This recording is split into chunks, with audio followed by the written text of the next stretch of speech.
and he is so wonderful to talk with those of us who are policymakers and share his thoughts with us as we look at crafting policy. So please welcome the amazing Vivek Ramaswamy. It's too kind. Good to see you. Really tell him that.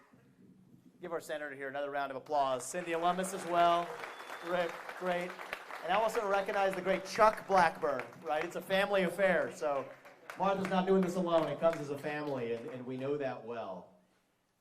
I'll tell you something about my own background and what guided me, Marsha, on this new journey I've been in is just my sense of gratitude to the country, actually. My parents came here 40 years ago with no money. And in a single generation, I've gone on to found multiple multi-billion-dollar companies. I did it while marrying my wife, Apurva, who is a throat surgeon at Ohio State. She's lived her version of the American dream. And I mention that because it relates to even the themes of financial freedom that we're going to be talking about over the course of today that, yes, relate to Bitcoin, which we'll get to. But one of the things I learned over the presidential campaign over the last year is that this myth of national division is actually really just that. It is a myth. It is a projection of what you get from the media, maybe algorithmically powered social media. What I've found is that most people in this country actually share the same basic values in common. We might disagree on the details, but the idea of the American dream, that you get ahead in this country with your own hard work and commitment and dedication without any government standing in your way, that the best person gets the job, that you get to speak your mind freely in the open as long as your neighbor gets to in return. Most Americans agree on these basic values, on the rule of law, on self-governance, the idea that the people we elect to run the government, people like Marsha, people like Cynthia, should be the ones running the government, not unelected bureaucrats in three-letter agencies in Washington, D.C. Most people in this country agree with those basic principles. And so what does that teach you? It teaches you that Americans have common sense. We're not lacking for intelligence. What we lack for in this country right now is actually courage. That's what we need more of in the country. There is a gap between what people are willing to say in private and what they're willing to say in public. And whether or not we save this country, and I do think that's an open question right now, whether or not we save this country depends on whether we close that gap. And the thing I love about Marsha Blackburn is she is one of those people that she will not tell you what you want to hear. She'll tell you what you need to hear. She is unafraid to say in public the same thing she will say in private at the dinner table. That is what we need more of in the United States of America. And if we save this country, it is going to be because of people like you that step up and actually do it. We talk a lot about our founding fathers, for good reason, and they set the whole thing in motion. We don't often stop and ask what actually became of them.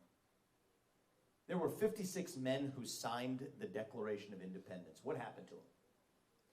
12 of them were captured and tortured by the British until their deaths.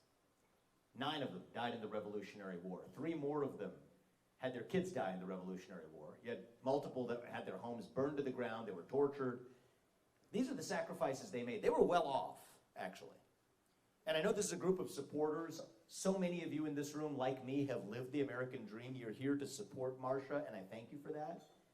I'll tell you, our founding fathers are actually not that different than the people who are in this room right now. They were landowners. They were entrepreneurs, inventors, successful people. They were professional politician types. Benjamin Franklin invented the lightning rod. He invented the Franklin stove. He invented the bifocal spectacle. I see a couple of you wearing right there was a prototype coming from Benjamin Franklin. Thomas Jefferson invented the swivel chair. He invented an early version of the polygraph test. These guys were inventors, pioneers, explorers. Maybe Thomas Jefferson might have been mining for Bitcoin. Who knows? These are the people who were pushing the frontier. And yet they made the sacrifices they did. Not for them. They did it for us. And the reason I say that is I think we live right now in a 1776 kind of moment in this country. I mean that in a good way. I mean, what a special time that would have been to be alive in the spring of 1776. That's the kind of moment we live in right now. But that also means that each of us is going to have to make our sacrifice. I've had a chance to meet even several of you in the short time we've had together.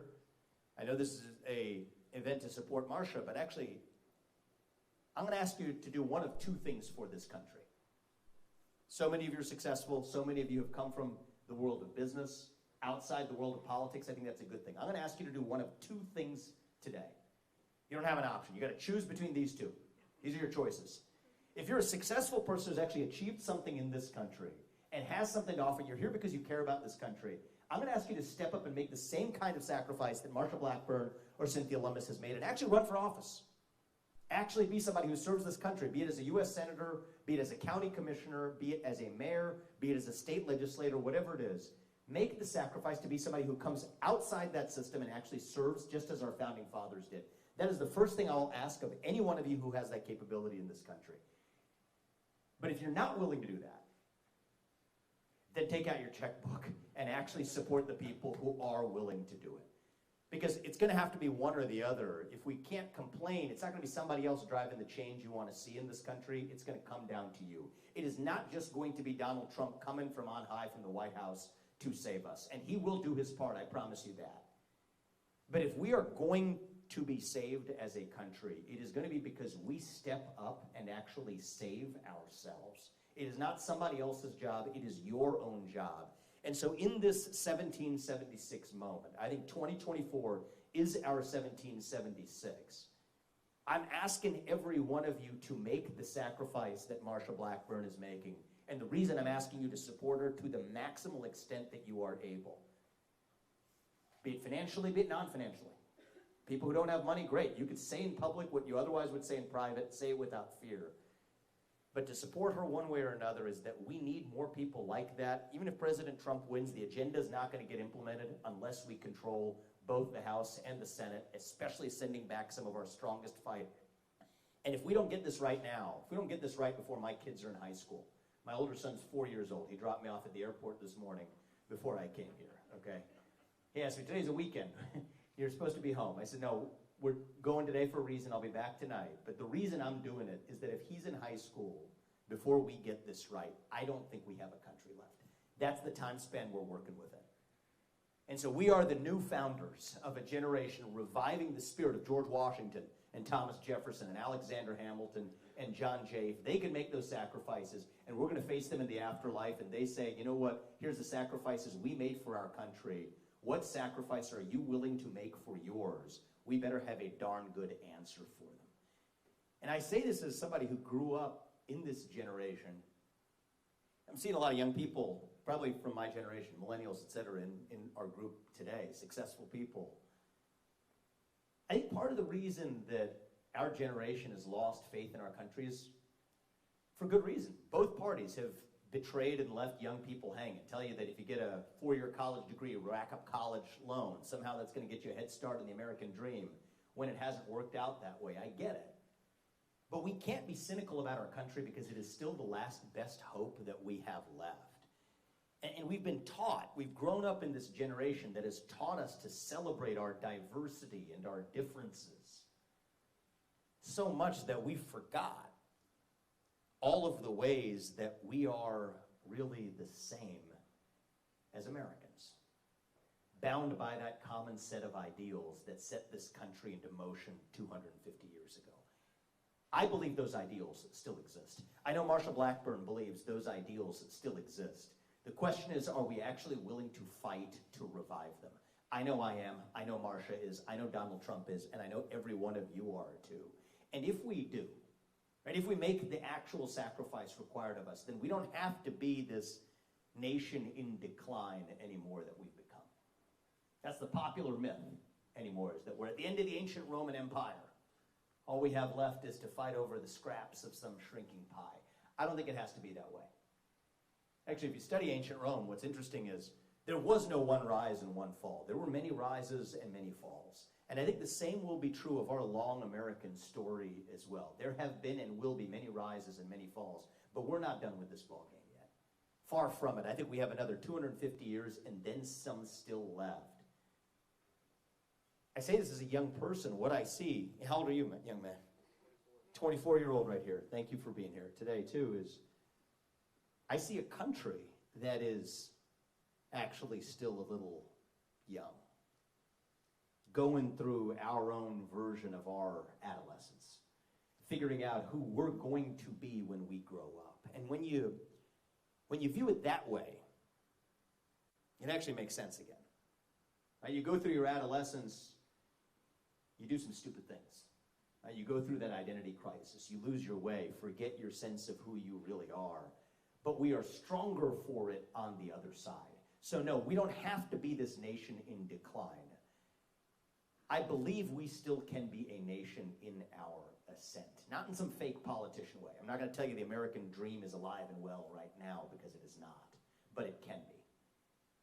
I'm not going to come here and tell you that, I agree we got to revive that legacy of Reagan, but I don't think if Ronald Reagan were here today, he would say that it's morning in America right now, because it is not, but it can be. So if you all do your part, I promise you Marsha Blackburn is going to do hers, to fight to drive an agenda through the Senate that doesn't just make this temporary change through the executive branch, and then you kind of have the same shoe that fits the other foot, and the next time a Democrat takes over, it's going to be ping pong. No. Actually, to drive lasting change in this country that saves not just the next 4 years, but a generation yet ahead. Complacency is a risk. I think we come together at a moment right now where it is far from obvious, even as it might have seemed 3 weeks ago, that this is going to be our landslide to take for granted. I think a landslide is still within reach, but it is going to be another side that we're up against that has always been, in the last 5-6 years, one step ahead of us. And so complacency this year is not an option. It's going to require each of us to actually be alert to the urgency of this moment. But if you do, we will still create that country where I'll go back home and look my son in the eye and tell him and mean it, that you will get ahead in this country. Not because you inherit a bunch of green pieces of paper. That's not the inheritance I want to give him. The inheritance we want to give him and his generation is a country greater than the one we grew up in. Not the same country we grew up in. Not just making America great again, but making America greater than it has ever been before. That is what I know Marsha Blackburn will deliver you in the U.S. Senate. That's what Donald Trump's going to deliver you from the White House.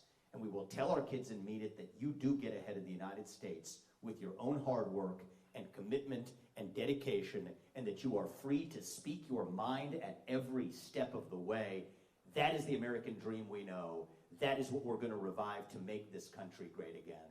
Thank you. Support Marsha Blackburn to the maximum. Help save our country, and thank you for having me, guys. God bless you and your families and our United States of America. Thank you. Thank you so much. Thank you. Absolutely. Thank you all so much. Vivek, thank you. And you're exactly right. Right now is a time when we need to see courage. We need to see opportunity. We need to see innovation. And as I continue to say, we as Republicans would be well served to have GOP stand for Great Opportunity Party.